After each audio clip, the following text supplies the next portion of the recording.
right, everybody, we're going to go ahead and get started today. So thanks, everybody who joined us today. We're doing a presentation on abuse later in life.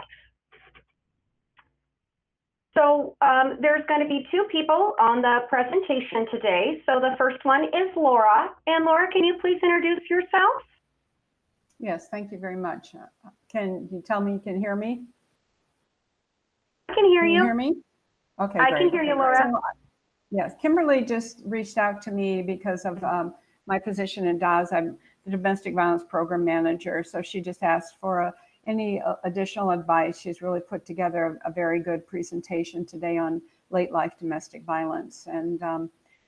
And so I'm just here to listen in also. And if I can interject anything or if there's questions, I'd be happy to answer it. I've been with DAS in the area of domestic violence my entire tenure with the department. So that's it.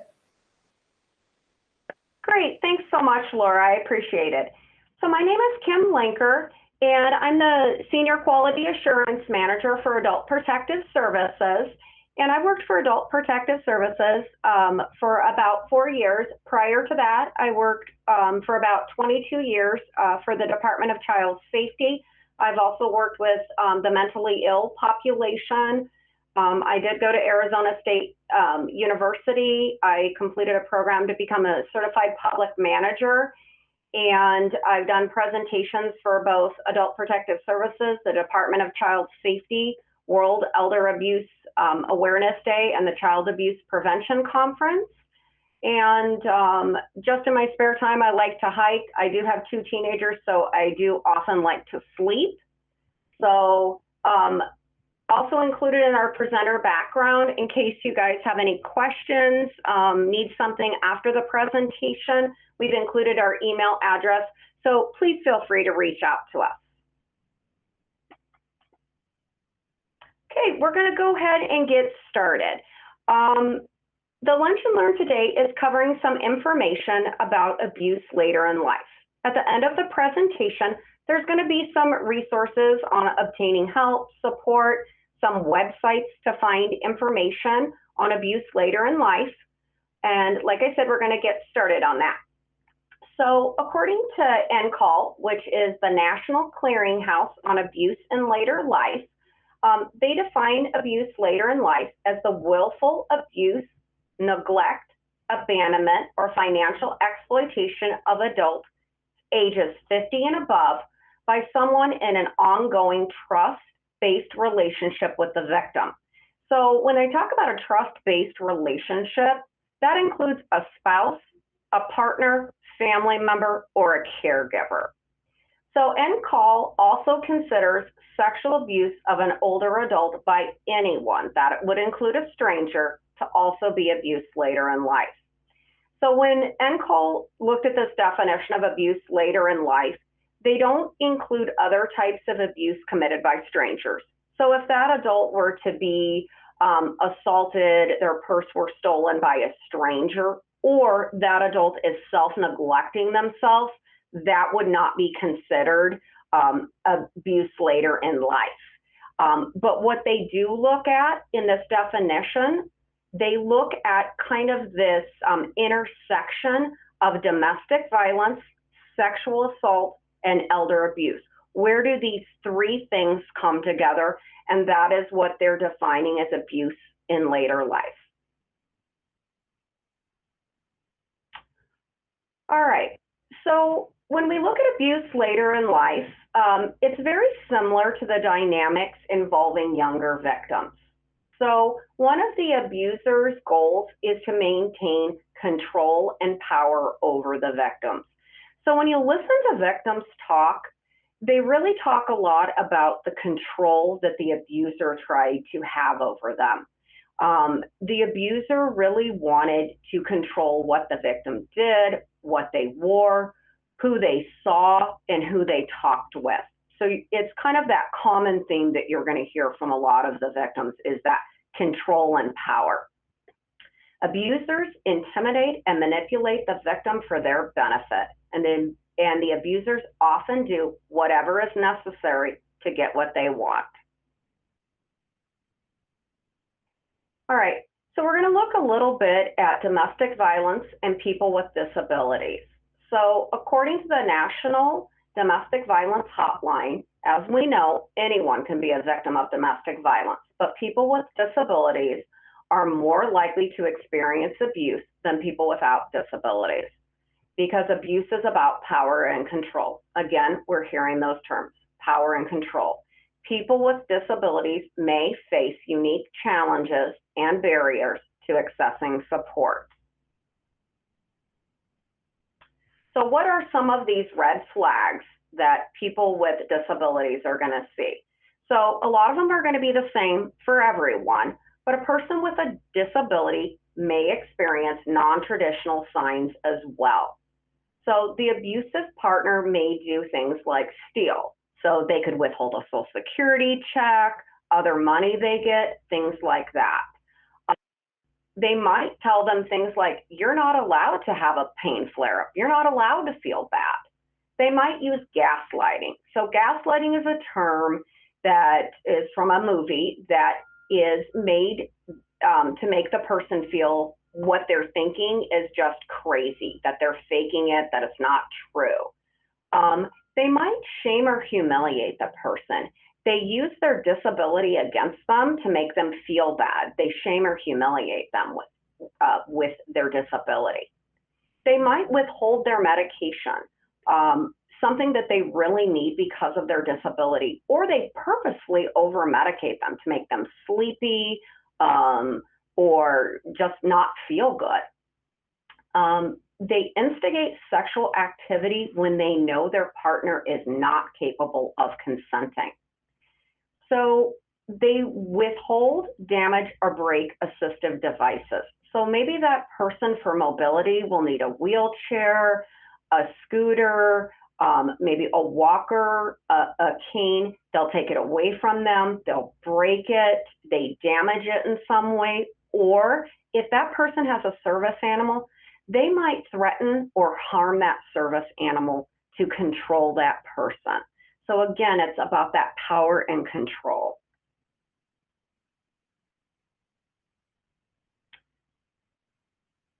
All right, we're going to go on to warning signs.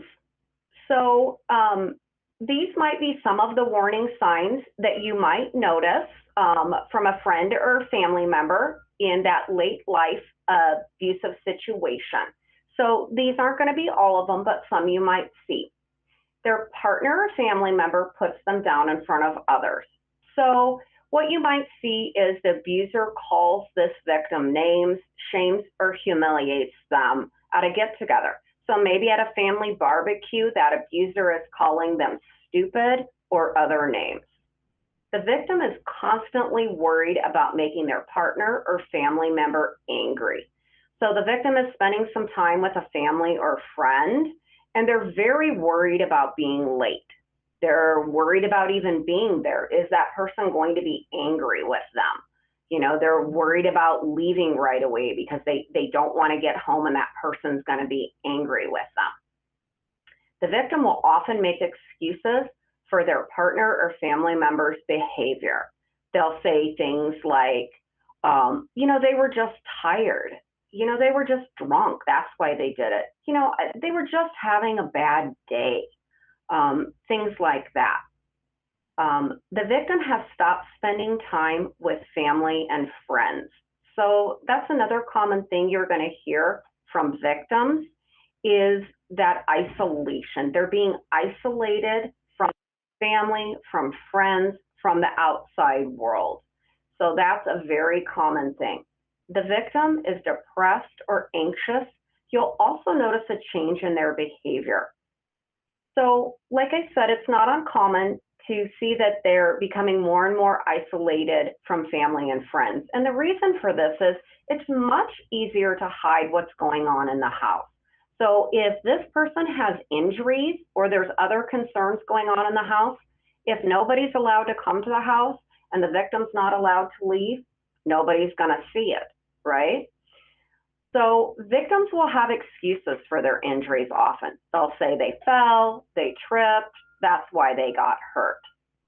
And from the victim standpoint, they often don't want to admit how bad things are in the home. They don't want to say that this is how bad it is. It's scary to admit how things have gotten in the house. And I think one of the really important things to think about is when you're looking at an older victim who is maybe in their 70s, 80s, or 90s, if this abuse has been going on for a long time, how society and people have viewed interpersonal or domestic violence has really changed. Where we are today is very different than how people viewed it maybe 40, 50, or 60 years ago. So if that victim went to somebody, maybe the police, a family member, someone else in the community, and explained what was going on, it might not have been uncommon for someone to say, well, what did you do to make them angry? They were blamed or shamed for that situation happening to them. And so are these people more likely now to say anything about what's going on with them when their experience from in the past was that they were blamed and said it was their fault? So I think it's really important to think about that when we look at these older victims. We have to be mindful of that. So it's really a good thing to think about. So I think we're just going to take a quick pause and check in. Has anybody chatted? Joe, are you on with us? Okay. We'll look in a minute to see if we have any questions. Laura, have you seen any questions come in? No, not at this point. Okay. All right. Then just 1 second. We'll go ahead and get started. All right. So some tactics used by abusers. So the tactics used by abusers can take many different forms. So some of them might be things like physical abuse, and that can include things like the abuser hitting, choking, burning, pinching, throwing things, or restraining that victim. Also sexual abuse. So the abuser sexually harms the victim during caregiving. So if that victim needs assistance with maybe a diaper change or with showering, that person is very rough with them and harms or injures them while cleaning them. They'll force sexual acts or forces the elder to watch pornography. Also, emotional abuse. That abuser, like we talked about before, will yell at them, insult them, call them names, degrade, or blame them. Also, the abuser can neglect them. They might deny food, heat, care, or medication that they need for some of the illnesses that they might have. The abuser might also isolate them, and we've talked a lot about that. So they might prevent them from seeing people, allowing people to come to the home. They prevent them from doing things they want to do. They can also deny access to phone or mail. We often also see financial exploitation. The abuser will steal money, titles, possessions. You'll see abuses of powers of attorney or guardianship. And then, like we've talked about, you'll also see domestic violence or interpersonal violence. The abuser will hurt, harm, or injure the victim. So I think another thing that's really important when we look at this list is that the abuser can often include more than one form of abuse at a time. It is probably going to be more rare that you would only see one type of abuse. So what you might see is that the abuser might be withholding medication, not taking that victim to the doctor for an illness, and also hitting or harming that victim. So oftentimes you'll see several of these going on at a time. And I think it's important to note that some will only see one thing going on, but there might be multiple of them at a time. All right, so we're going to look at who are the abusers. So most of the abuse perpetrated on older victims is by a family member or intimate partner. So these can include adult children or grandchildren, caregivers, people in a position of authority, or intimate partner. So when we talk about children and grandchildren when they perpetrate abuse, some of the victims say this is probably one of the hardest ones for them to deal with, just because of that relationship that they have with it being their child or grandchild. So one of the common scenarios is that the child or grandchild will move back in the home with the victim, and then the abuse often begins as exploitation. And that victim honestly doesn't want to call the police and get that child or grandchild in trouble. They're also really worried about what it would do to the relationship. They're worried that that person won't speak to them again, they'll be mad at them. Then they also have concerns, well, why are they doing this? Is it because I wasn't a good parent? And then they look back, and if there was domestic violence or interpersonal violence before when that person was growing up, they'll blame themselves. They'll say, well, they learned it from when they were growing up, and they blame themselves again. So when we look at people in a position of authority, that can be people like a power of attorney, a guardian, and a financial advisor. So anybody who's kind of in a position of authority over that individual. So another important point is with the intimate partner violence, it may not have been present during the entire duration of the relationship. It may have been, but it also can emerge later as the couple ages. So, you know, it's kind of important to look at because sometimes we think, well, you know, they've been married for 50 years and I never saw anything before. It doesn't mean it can't be present later. What you might have noted was that the abuser was very controlling before. There just was never that physical component. But now that that abuser is aging and that kind of verbal control isn't enough, and because they need to maintain control, that control is now taking on more kind of a physical component, and that the dynamic of that relationship changes over time. So it's kind of an important thing to note that there can be physical abuse or interpersonal violence later in a relationship that was not present there before. All right, so we're going to just pause for a brief second to check in with everybody. If you want, chat in some questions, comments, anything else that you have. Laura, did we get any questions? No, no questions on the chat box. There may be some that people want to ask right now. I just want to add a lot of the communications I've had over the years with the our content experts that are at the Area Agency on Aging, particularly in the DOVES program. They've mentioned that oftentimes abusive relationships might come in secondary relationships that people are having. Perhaps they had a happy marriage all their lives and one spouse dies, and then they meet someone new, and that's when, and they're not anticipating it, they have no background to this, no experience, and all of a sudden controlling behaviors start to enter into their relationship and they get caught off guard. And if you don't have any understanding of what's going on, it makes it harder to realize what's going on and then get to a point where you might want to seek services. Thank you, Laura. That was a really great point. Thank you for adding that. All right, we're going to look at some resources for victims of abuse in later life. So most services for interpersonal violence, domestic violence, or sexual abuse victims focus on meeting the needs of younger women and their children. So one of the most challenging ages to find services for is victims ages 50 to 62 years old, because they may be ineligible for financial assistance because they're not parenting children, and they might be too young for Social Security or other aging network services.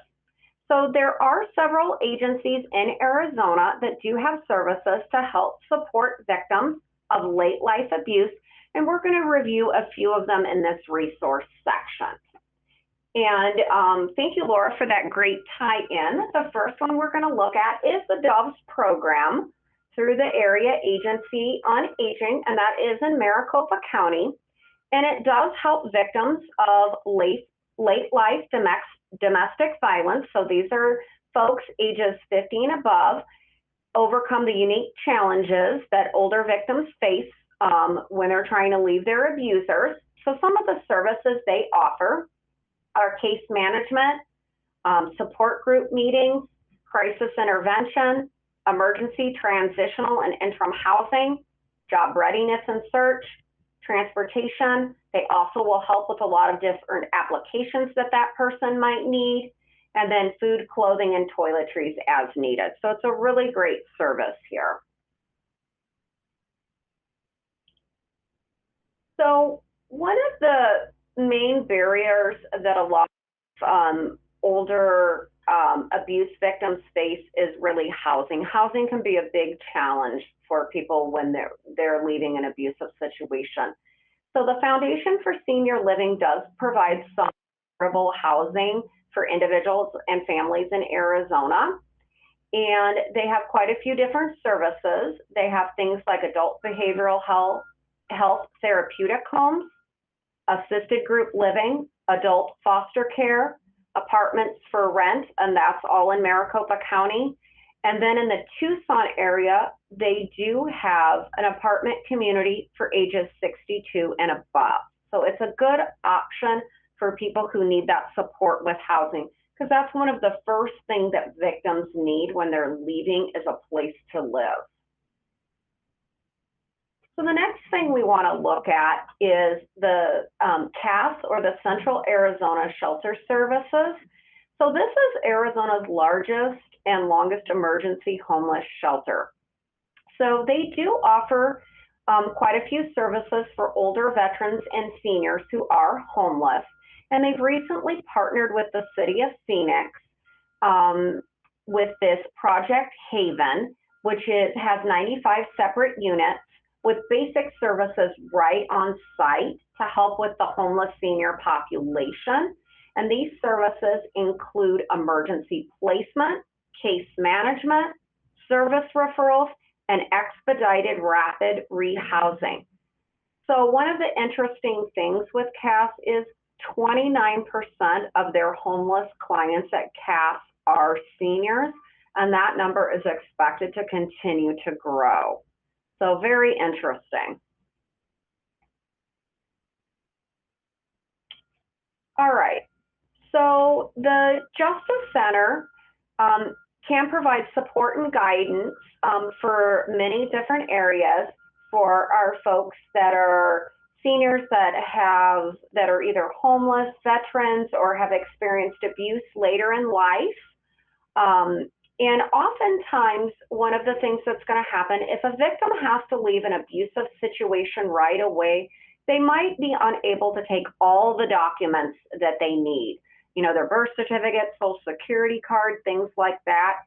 So when we look at some of those services the Justice Center provides, and it's very close to CAS, it's the only resource and day center exclusively for seniors experiencing homelessness. And they have a lot of life-sustaining resources, services, and support to assist homeless seniors on their path to housing. So they also want to prevent that return to homelessness. So some of the things they're going to do is really help with like a Social Security advocate, a veteran advocate, some other resources through the state, maybe help them with getting hooked up with some access or services through DES. They've also got shower facilities, laundry facilities, emergency clothing, and like I talked about, that document recovery. Things that we know if people have to leave an abusive situation right away, they might not have been able to take with them. A replacement ID, Social Security card, birth certificate, legal and veteran paperwork. And they also provide a fireproof safe to kind of store all that stuff. They also have dedicated phone lines, message center, mail receiving center, and computers for folks to use. So it's a really great resource for a lot of our people that need assistance with this. All right, so this is down in Tucson, and it's another one really geared towards our abuse and later life victims, and this is the Administration of Resources and Choices, and it provides emergency temporary shelter for adults over the age of 60 in need of emergency temporary shelter and late life domestic violence services. So these are helping those folks get out of that abusive situation. So the services at ARC are available in both Spanish and English, and the staff can assist or provide guidance with a lot of these things, like orders of protection or safety planning. They also provide crisis intervention counseling. They help with criminal justice and victim compensation advocacy, support groups, shelter referrals, education and outreach, and community referrals. So it's really great down there in Tucson, a really great support for our victims.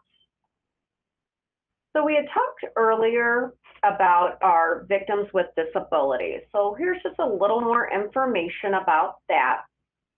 So this is the Americans with Disability Act.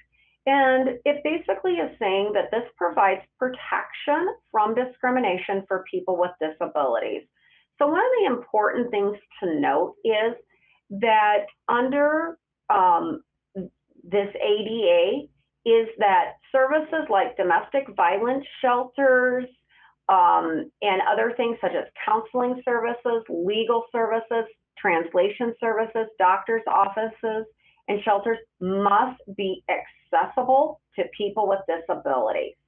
So it's really important to note that, because a lot of times people are really worried that they won't have the services to accommodate that. So all of that must be accommodated for people with disabilities. So I've just added a few extra services on here if anybody knows somebody with a disability, so they can get the support they need. So there is the Abused Deaf Women's Advocacy Services, disability.gov, and some information on safety planning for some people with disabilities so that they can safely plan that exit that they need from that abusive situation. So the National Domestic Violence Hotline has some great information and resources, not only on domestic violence, but on domestic violence and people with disabilities. They also have additional links and information for some great resources. So it's really, really has some great information on safety planning and other tools that really help for that safe exit for our people that are experiencing abuse in later life. Okay, we're going to take a quick pause here. Laura, do you have some other things you wanted to add, or have we got any questions that came in? I've got a couple of questions. They're both, they're from different parts of the state, but they're really basically the same question. Someone asked what services like Justice Center are available in more remote areas of Arizona. And another question similar, is there any information on services available in Yavapai and Coconino County? Now. Okay, Laura, do you have any information on that? Why don't you share what you have? And I don't have a lot to add other than those are good questions and something that probably needs to be explored. Okay, so as we go through a little bit more on this, I do have some resources for some of the other areas in Arizona, and we'll look. We know a lot of times there are more resources kind of for this, larger metropolitan area, but I do have some resources for all of Arizona, and we'll go through that, okay? So hopefully I'll answer some of that, all right? And those were the only two we had, Laura? That's correct. Okay. So I talked a little bit about the National Clearinghouse Abuse Later in Life on some of my earlier slides, which is where I pulled some of the information on abuse later in life. So these national websites can assist with locating services and supports throughout the United States. They also have good information on a variety of topics, including aging, abuse, other resources, and links. So when we look at NCAL, or the National Clearinghouse on Abuse in Later Life, they really have some great videos with older victims of abuse talking about their story. They're YouTube videos, and they're very, very powerful. They're hard to watch, but they are so meaningful. If anybody wanted to kind of see that victim's firsthand story after this presentation, where you really wanted to hear, they have quite a few videos on that. They also have safety planning tips, a checklist for leaving if a family or friend is thinking about getting out of an abusive situation. They also have YouTube videos from subject matter experts on abuse later in life. So it's a very good resource to really get kind of that big picture about abuse later in life. We kind of touched upon the National Domestic Violence Hotline as well, but another very good resource. The U.S. Department of Justice Elder Justice Initiative also has great resources, as does the National Adult Protective Services Association, or NAPSA. All of these have great information. RAIN, or the National Resources for Sexual Assault Survivors and Their Loved Ones, also has great information. Here's one for Arizona, the Arizona Coalition to End Sexual and Domestic Violence. They have some great information locally to support us. And then I think one of the important things for a lot of people who are leaving, they really don't know what the next step is legally. They're not sure what to do. So the Arizona Foundation for Legal Services and Education, they have some information, just law for seniors, law for veterans, things like that, that can really help support people and kind of give them that legal advice and kind of help guide them through that process if they leave that abusive situation. So really a good support for people. So also, as we look towards the Arizona Department of Economic Security. So the Arizona Department of Economic Security, which two parts of it, Laura works at the Division of Aging and Adult Services, and I work for Adult Protective Services, both under that big umbrella. The website offers an extensive list of statewide resources, links, websites for the state of Arizona, which, to the people who are asking about kind of that rural area or other parts of Arizona, which this would be a great resource for that. And then thinking about Adult Protective Services, we always want to be mindful, if you have concerns about abuse, exploitation, or neglect of a vulnerable adult, APS should be called, and we can always work with other agencies, including domestic violence or sexual assault providers or advocates, to work closely with them to ensure that the needs of that victim are met. So on the next slide, we're going to take a little bit more of a look at the resources that the DES website provides and how do you get there. So this is what the DES website looks like. So if you go into the Arizona Department of Economic Security website, and when you open the DES homepage, there's a menu, and as you hover over the Services tab, there's a drop down, and you'll see where it says Basic Needs. You click on the one that says Shelter and Housing, and you'll see that orange arrow right there, which is next to it. Okay, so all the pages right now have some information about COVID-19 at the top, so you just need to kind of scroll down.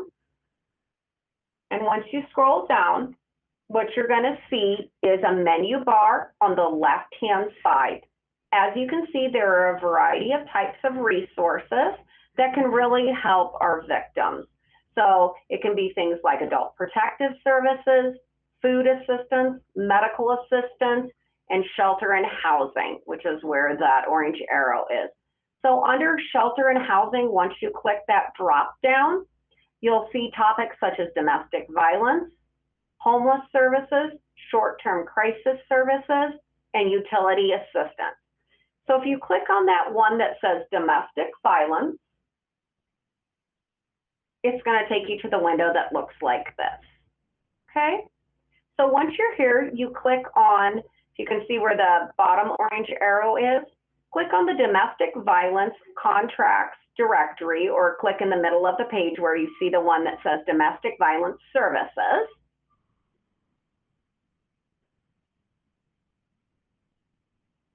And here you'll find a very large directory.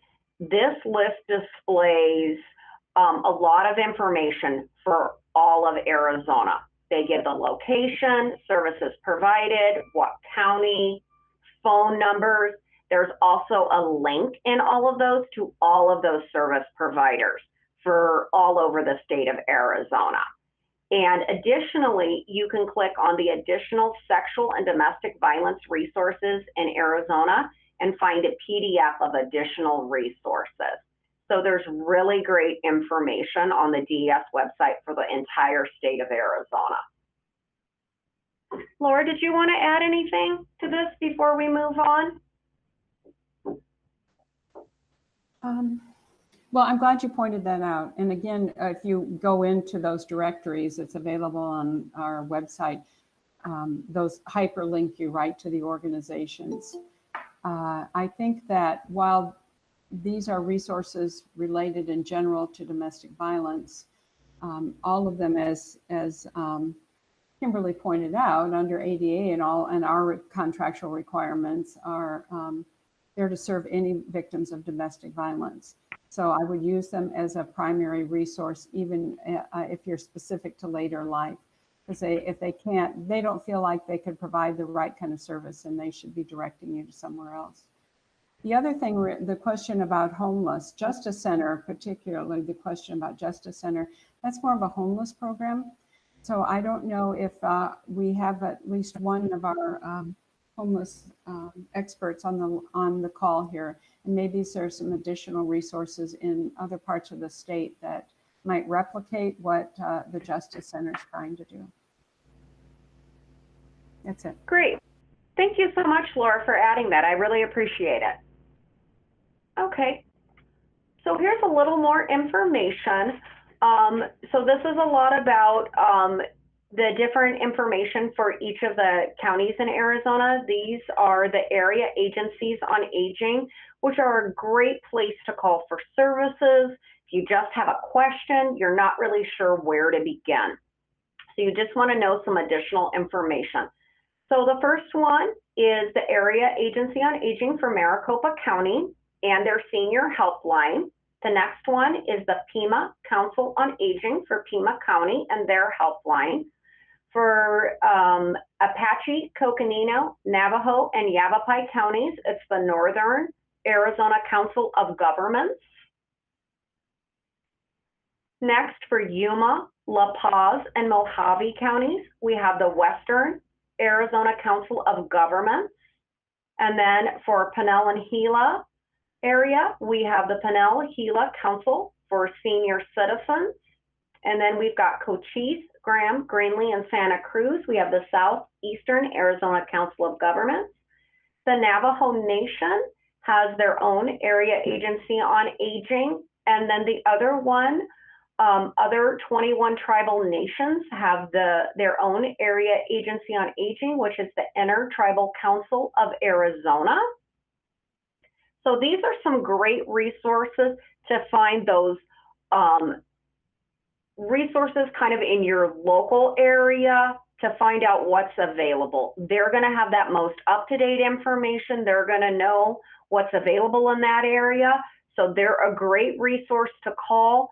And between calling them and looking on the DES website, hopefully those will be two areas where you can really find something that will help support any of the victims that you need to find services or supports for. So we're going to take another opportunity to see if anybody has any further questions, wanted to chat anything in. because we're to the end of our presentation. So please feel free to chat in anything, and we're going to give it just a minute to give everybody an opportunity if they have any further thoughts or questions.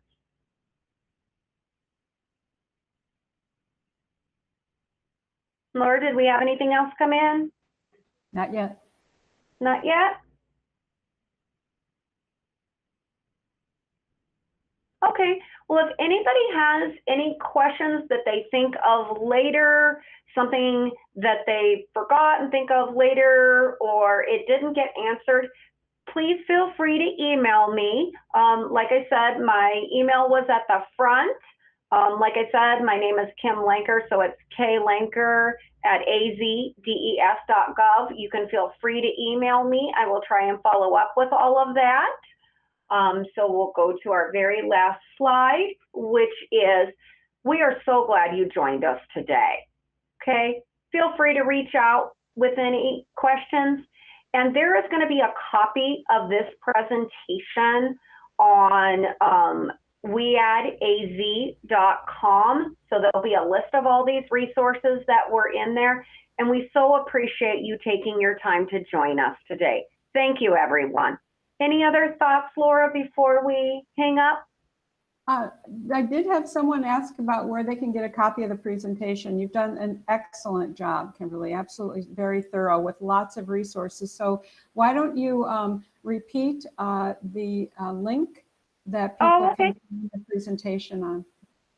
Absolutely. So they are going to put a copy of this presentation on WEAD, which is WEAAD,